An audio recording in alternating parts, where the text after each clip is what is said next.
wajib. Saya kira orang tidak mondokun itu ngerti kalau sholat itu wajib bagi setiap orang Islam yang sudah memenuhi syarat. Lah kok ada misalkan ada orang yang sengaja meninggalkan sholat, padahal dia ngerti hukumnya sholat itu wajib, dia sengaja meninggalkan. Ya apa sholat? Tidak penting sholat itu. Misalkan mengucapkan seperti itu, ya, maka dia dihukumi kafir. Kalau kaitannya dengan bab sholat, ya, benar ya, bab sholat kan? Iya Pak. Sholat ya. Sholat. Mohon diperhatikan dengan betul, ya, karena sholat ini merupakan hal yang diwajibkan oleh syariat Islam kepada semua orang Islam yang sudah memenuhi syarat. Ya. Saking pentingnya kewajiban sholat tersebut, dulu bahkan Nabi ketika mau menerima mereka sholat, bahkan Nabi dulu langsung dipakai oleh Allah yang terkenal dengan peristiwa Isra dan Mi'raj. Ini saking pentingnya. Kemudian sholat ini merupakan awal dari semua perbuatan kita besok diterima atau tidak oleh Allah. Ya, kalau orang sholatnya benar, bagus, maka amal-amal yang lain, insya Allah juga akan bagus. Begitu juga sebaliknya, kalau sholatnya tidak bagus, ya, maka amal-amal yang lain juga sulit nanti diterima oleh Allah. Karena yang paling utama nanti di akhirat dihisab oleh Allah adalah tentang sholat. Awalnya yuhasabu bihi abdu as-sholat.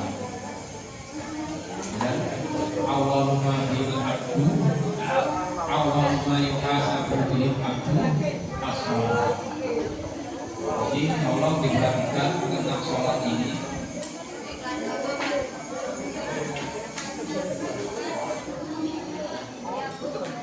Bagaimana caranya kita supaya sholatnya baik dan benar? Ya, kita harus belajar, kita harus ngaji, ya, kita harus belajar, kita harus ngaji. Kanjeng Nabi mengapa dipanggil oleh Allah pada tanggal 27 Rajab yang terkenal dengan peristiwa Isra Mi'raj. Pertama kali sholat itu cuma 4 yang dicontohkan oleh Kanjeng Nabi atau yang diwajibkan oleh Kanjeng Nabi itu 4. Zuhur, asar, maghrib, isya. Pertama kali loh ya. Subuh belum diwajibkan. Kenapa? Subuh belum diwajibkan karena belum tahu tata caranya. Ya opo cara ngelakoni sholat subuh itu opo itu belum tahu ya. Ya, Kanjeng Nabi belum tahu, makanya tidak diwajibkan subuh. Ya. Kemudian orang yang meninggalkan sholat yang tanpa udzur, ya, orang yang meninggalkan sholat tanpa udzur bukan menyepelekan ya. Kalau tadi hukumnya kafir itu adalah menyepelekan. Ini meninggalkan sholat tapi orangnya itu sadar itu adalah kewajiban, tapi dia tinggalkan tanpa udzur. Contohnya tanpa udzur itu apa? Bekerja, wis keroatan tetap ya dilanjutnya, itu bukan udzur. Ya, misalkan bekerja, kok tetap aja ngelakoni sholat. Dan orang yang seperti itu wajib hukumnya segera mengqadai sholat tersebut. Ya, paham ya? Orang yang meninggalkan sholat tanpa udzur Ya, contohnya tanpa udzur itu apa? Udzur itu pasti udzur sesuatu yang diperbolehkan meninggalkan. Contohnya lupa, ketiduran, itu namanya udzur. Nah, selain itu, kalau meninggalkan sholat maka dia wajib segera mengqadha atau membayar sholat tersebut. Ojo ditunda-tunda. Misalkan sampean, bukan sampean ya, misalkan ada orang kerja, ndak leren-leren beduk terus ya. Akhirnya apa? Sholat duhurnya habis. Maka asar, ketika asar dia wajib langsung membayar. Tidak usah duhur, ketika duhur mana? Tidak usah. Ya, kadang orang itu salah paham. Ketika yang ditinggalkan sholat duhur, ngodoi itu ketika duhur mana? Nah itu yang salah paham itu. Ya langsung, ya sholat asar itu sampean ngodoi dulu. Setelah ngodoi sholat asar. Ya. Paham ya? Nah kalau yang meninggalkan sholat dengan udzur, lupa atau ketiduran misalkan, itu tidak wajib segera mengqadha, tapi ya alangkah baiknya segera diqadha atau dibayar. Paham ya? Tidak sampai misalnya sholat subuh, biasanya subuh sih tidak ada sholat ini ya. Sholat subuh biasanya kok kemarin keturun sampai jam sekarang itu habisnya kira-kira jam setengah 6 lebih, jam 6 lah misalkan, kan bangun jam 6 atau. Kemudian yang berikutnya balik. Kalau perempuan tanda baliknya adalah ditandai dengan menstruasi atau haid. Kalau orang laki-laki itu ditandai dengan mimpi basah. Jika dua-duanya kok tidak, baik laki-laki atau perempuan, kok tidak mengalami itu, ya perempuan tidak mengalami haid, laki-laki ya tidak mengalami mimpi. Kalau sudah genap umur 15 tahun secara kalender Hijriah, awas gini, kalender Hijriah, bukan Masehi loh ya, bukan misalkan sampean lahir Januari, kok 15 Januari, bukan itu karena tidak sama Aceh itu ya. Kalender Hijriah kok sudah 15 tahun, meskipun yang perempuan tidak mengalami haid, yang laki-laki tidak mengalami mimpi, itu tetap dihitung balik, wajib hukumnya melakukan sholat. Kemudian mengetahui masuknya waktu asar, waktu maghrib, itu syarat-syaratnya sholat. Kemudian suci tempatnya, pakaiannya, dan badannya. Nah ini yang penting ini. Suci ini ya harus sampean betul-betul diperhatikan, karena selama ini yang kita ketahui, terutama yang saya ngerti-ngerti anak pondok, jangan sekali-kali sampean masuk ke masjid ini tanpa alas kaki. Misalkan dengan tanpa alas kaki terpaksa, sampean segera cuci kaki, ojo langsung munggah, itu sebrono sampean. Ya, karena ini menyangkut sah dan tidaknya sholat. Paham ya? Jadi sampean yang tidak pakai alas kaki, terutama yang laki-laki ini, kalau masuk ke masjid, tolong segera dicuci yang bersih kakinya. Jangan sampai dari luar tidak pakai alas kaki langsung apa? Langsung munggah masjid.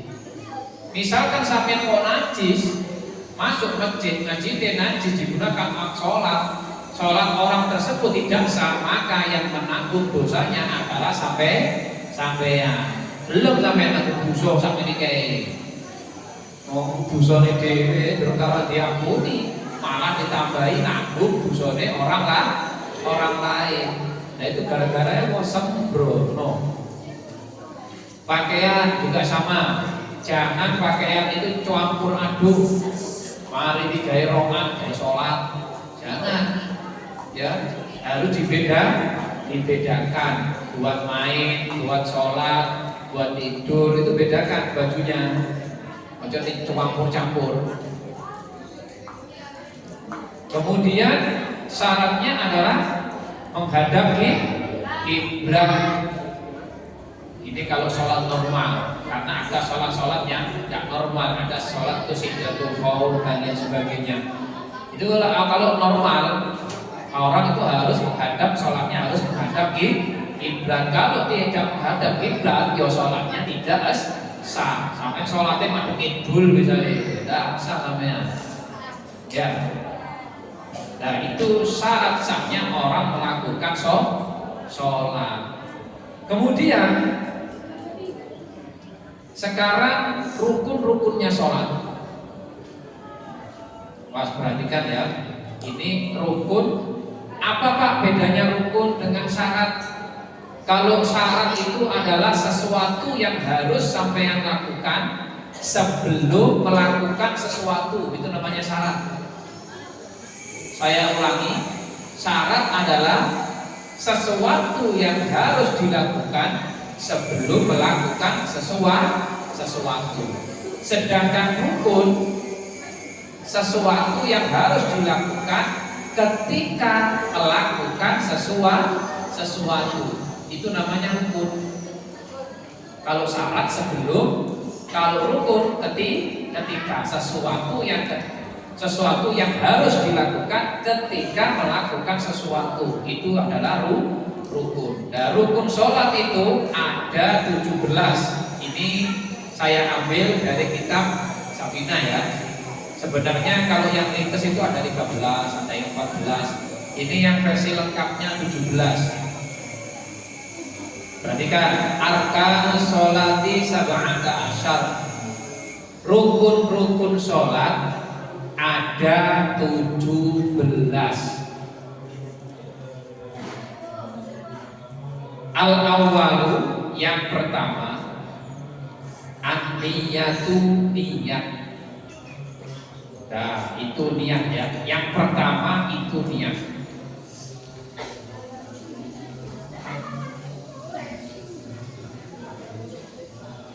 Niat ini ketika sholat wajib yang harus ada dalam lafaz niat itu ada 3 perkara.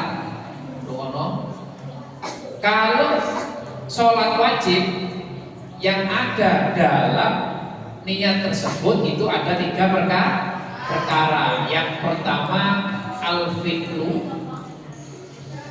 Al-fi'lu itu adalah pekerjaannya, yaitu sampai mengatakan usolli. Yang nomor 2 takyin. Takyin itu menjelaskan sholatnya, apa asar, duhur, subuh dan seterusnya. Yang nomor 3 fardiyah, kefarduannya juga harus disebutkan dalam niat. Itu kalau sampean melakukan sholat fardu. Ringkasnya seperti ini, usolli fardot duhri, sudah cukup. Usolli fardot duhri, itu cukup. Kalau sampean melakukan sholat tidak usah arba'a raka'atin mustaqbilan kiblat, tidak dibaca pun itu tidak apa-apa. Karena yang wajib itu ada 3 unsur dalam niat kalau sampean sholat wajib. Usolli fardot duhri. Kalau sendirian lillahi ta'ala langsung. Kalau sampai makmuman, yo makmuman lillahi ta'ala. Tidak usah baca apa, tidak apa-apa. Tidak usah arba'a raka'atin mustaqbilal kiblati, tidak usah baca itu, tidak apa-apa, tidak apa-apa. Karena yang wajib 3 tadi itu. Jadi paham ya? Jadi makanya orang was-was itu kadang yang seperti itu. Dan niat ini wa mahalluha, dan letaknya niat itu adalah fil qalbi, di dalam hati. Paham ya? Niat ini letaknya di dalam hati. Misalkan sampean gini, sampean sholat duhur, kita kan sering sholat duhur di sini setiap hari kan. Sampean sholat duhur, sampean mengucapkan gini, usolli fardhul maghribi, ya, salasa raka'atin mustaqbilan kiblati, waktu duhur ya. Ini contohnya waktu duhur. Usolli fardhul maghribi salasa raka'atin mustaqbilan kiblati, makmuman lillahi ta'ala, Allahu akbar. Di dalam hatinya zuhur, Allah, ya Allah saya niat sholat fardu zuhur, Alhamdulillah ta'ala wa akbar. Itu namanya sholatnya sah tidak? Sah. Ya, yang dihitung itu adalah niatnya yang ada di dalam hati. Kalau yang di mulut itu tidak dihitung, itu sunnah. Itu hukumnya sunnah. Meskipun sampai tidak melafadzkan niat usolli fardu zuhur, tidak mengucapkan itu, tetap sah sholatnya sampai ya. Nah ini niat ini kadang untuk rumet ini niat ya. Niat ini untuk rumet. Tapi kalau Imam Ghazali itu ya ada niat itu boleh, bahkan boleh setelah takbiratul ihram karena saking sulitnya. Karena niat itu letaknya adalah ketika takbiratul ihram, ketika Allah antara alif atau hamzah sampai bar itu. Panjangnya berapa panjangnya? Ada yang mengatakan 7 alif. Berarti kalau 7 alif itu sama dengan 14 harokat panjang. Makanya panjangnya matobi pada lafaz jalalah ketika takbiratul ihram itu khusus, tidak sama dengan panjang matobi yang lain. Ya, karena memang sulit ini untuk membarengno niat dengan takbir itu sulit. Makanya ada ulama yang mengatakan saking sulitnya setelah takbir itu boleh niat. Saking sulitnya, ya saking sulitnya. Tapi yang pas bagaimana? Ya ketika takbiratul ihram itu, ketika batasnya adalah mulainya ketika lafaz Allah sampai bar di Allah. Nah, di antara itu maka hatinya sampean harus niat Allah. Bahasa Indonesia boleh. Untuk direket nyatet, melengket nyatet itu, ya. Tidak harus bahasa Arab. Niat terserah. Jawa, Indonesia, Madura terserah aja. Kalau dalam hati loh ya.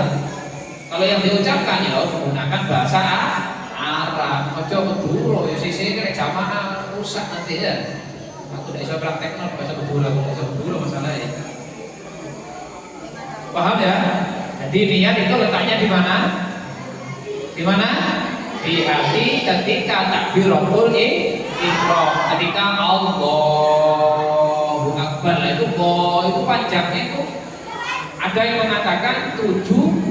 Ini ikhtilaf ulama itu banyak beberapa pendapat ya. Sing umum biasanya itu ada yang mengatakan 7 alif yaitu 14 harokat itu Allahu Akbar. Harus itu sampai harus niat di antara itu.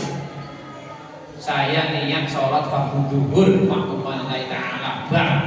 Itu wes ya. Ojo dionik no nih mabir sampai Allah saya niat fardu zuhur bar. Ini jangan gitu ya. Di hati ya. Niatnya itu adalah di hati. Makanya sering setan tuh bodoni pas itu ya. Bahkan ada sekelas orang yang biasanya ustaz pun itu ya was-was mas ya. Ya itu memang sulit memang. Ya, saya duwe kanca ya. Suami ustaz ya pinter jan maca kitab, tapi nek salat kadang yo bolak-balik takbire. Allah subhanallah. Allah balik maneh. Ya semua itu tidak usah was-was wis. Memang setan itu seperti itu. Ya, setan itu tidak senang lek Allah kate nglakoni salat. Sudah paham niat ini? Paham ya? Nah, niat itu letaknya di mana? Di hati. Meskipun sampean. Nah, terus masalah ini masalahnya lagi ya. Kalau sampean setelah sholat, tadi kan setelah sholat berarti setelah salam, sampai kemudian memiliki atau punya pikiran seperti ini, aku mau sholat itu niat atau durung yo, sampai ragu-ragu, ya perhatikan. Sampai misalkan setelah sholat, kok sampai duwe pikiran ragu-ragu, aku mau niat apa wis durung yo. Lah niku sholatnya sah apa tidak? Wajib baleni apa tidak? Sholatnya tetap sah. Kalau urusannya loh ya, sholatnya tetap sah dan tidak usah baleni sholat. Beda yang kamu ragukan itu adalah bacaan surat Fatihah sampai mari salam baru aku mau Wis mari Fatihah betul yo. Mari salam lho yo, mari salam. Mari salam. Lah niku sak wajib baleni lek sampeyan ini ketika dalam sholat. Ono penting ya. Ketika sampeyan ini ndak maca Fatihah masih dalam sholat, ya, misalnya rakaat terakhir, sampeyan eling, aku mau koyo rakaat pertama atau rakaat kedua dulu maca Fatihah aku. Ya apa niku carane? Carane adalah setelah salam sampeyan wajib nambahi satu rakaat.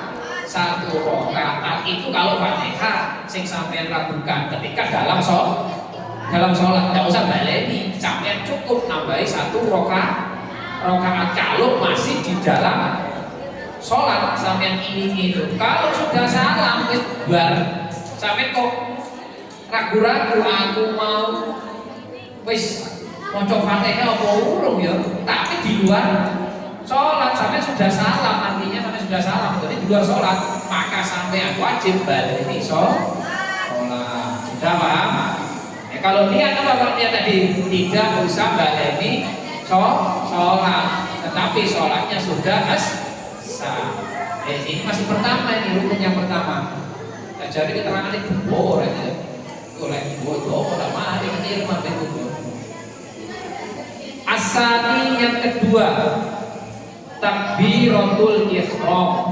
Rukun yang kedua adalah takbiratul ihram, yaitu membaca Allahu Akbar. Lafadznya bagaimana takbiratul ihram? Ya tadi itu Allahu Akbar. Tidak boleh ditambah-tambahi huruf, misalkan ditambahi wawu di depan, Wallahu Akbar, itu tidak boleh, ya. Atau dipanjangkan alifnya Allahu Akbar, itu juga tidak boleh. Kalau dipanjangkan berarti di situ ada hamzah istifham. Artinya hamzah istifham itu adalah hamzah yang menunjukkan pertanyaan. Kalau diartikan Allahu Akbar, apakah Allah itu maha besar? Berarti sampean ragu itu si Allah, ragu hukume kafir. Makanya tidak boleh dipanjangkan. Ya. Kemudian tidak boleh ada jeda antara Allah sama Akbar. Allah Akbar, ya, harus ittisal, harus sambung, tidak oleh fasal, tidak boleh dipisah. Kemudian baknya itu tidak boleh ditasdid Allahu Akbar,